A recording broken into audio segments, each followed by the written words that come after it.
Oke, ini lanjut aplikasi hukum 2 Newton pada gerak rotasi. Kenapa sih harus hukum 2 Newton aja? Kenapa nggak hukum 1 atau 3 Newton? Kenapa? Karena hukum 2 Newton ini berhubungan dengan gerak gitu ya. Nah, maka di sini aplikasi hukum 2 Newtonnya pada gerak rotasi. Sebenarnya konsepnya sama aja sih. Konsepnya sama aja dengan yang gerak translasi dan rotasi tadi. Cuma di sini biasanya dia udah ada rumusnya sendiri ya. Ada rumusnya sendiri kalau ditanya tuh biasanya kan kecepatan kan. Nah, udah ada rumusnya sendiri itu berdasarkan hasil turunan rumus ya. Di situ adalah V sama dengan akar 2G kali H per 1 ditambah K. Oke, dimana V-nya ini kecepatan, 2-nya tetap, G-nya adalah gravitasi, H-nya adalah ketinggian, per 1 ini udah ketetapan, plus K ini dia adalah angka depan dari momen inersianya. Misalnya I-nya nih kayak gini, I-nya dia adalah momen inersia bolanya itu cuma mr kuadrat, nggak ada angkanya kan, berarti dia nilainya adalah 1. Oke, kalau misalnya kayak tadi silinder pejal, misalnya silinder pejal itu dia nilainya berapa tadi silinder pejal? Berapa ya? Setengah mr kuadrat.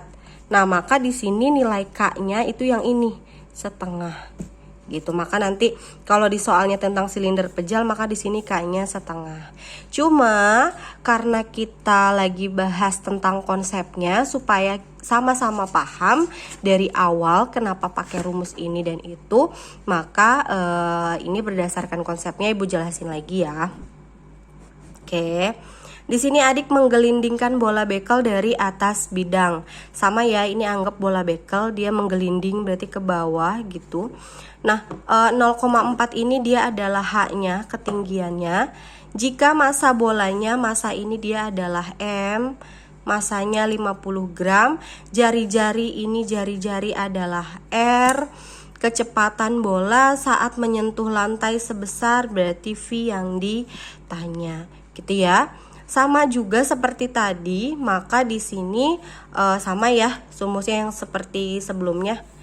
Maka di sini tinggal pakai MGH sama dengan setengah, sama pokoknya rumusnya. MV kuadrat setengah I omega kuadrat. Maka di sini MGH setengah M V kuadrat ditambah setengah I-nya berapa? I-nya yang ini ya. Ini ya. Ini berarti MR kuadrat ya. MR kuadrat ini I. Nah, terus omeganya kita tulis di sini. Omeganya itu tadi V per R ya. V per R kuadrat juga. Oke, yang bisa kita coret, mari kita coret. Ini MGH tetap. Ini setengah MV kuadrat tetap. Nah, ini sama setengah tetap, M-nya tetap, ini R-nya kayak tadi dicoret, berarti tinggal V kuadrat gitu ya. Karena kan V dikuadratkan sama dengan V kuadrat. Ini R dikuadratkan sama dengan R kuadrat. Ini R kuadrat, ini R kuadrat hilang. Tinggal berarti M dan V kuadrat gitu ya. Oke, selanjutnya ini tetap MGH. Nah, setengah ditambah, sekarang ini setengah sama dengan setengah MV kuadrat ditambah setengah MV kuadrat. Berarti setengah tambah setengah kan 1 ya.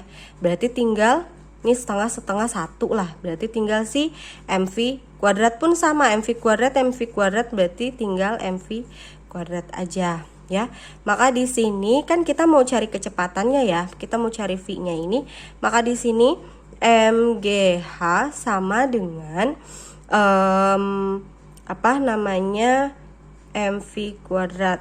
Berarti ini M sama M bisa kita coret, berarti tinggal G kali H, ini V kuadrat gitu ya. Nah, kalau kita mau cari V kuadrat, G-nya dulu. G itu kan nilainya 10 tetap ya. H-nya berapa? H-nya ini 0,4. Oke, H-nya adalah 0,4 sama dengan V kuadrat gitu. Maka 10 kali 0,4, nolnya coret, berarti tinggal 1 dikali 4 adalah 4 V kuadrat. Nah, kita balik aja posisinya ya, sama aja. Kalau perkalian dibalik posisinya nggak ngaruh. Tapi kalau penjumlahan pengurangan itu akan ngaruh. Maka V kuadrat, kalau kita mau hilangkan kuadratnya, berarti jadi akar. Maka V sama dengan akar 4. Akar 4 adalah 2. Jawabannya adalah 2 meter per sekon.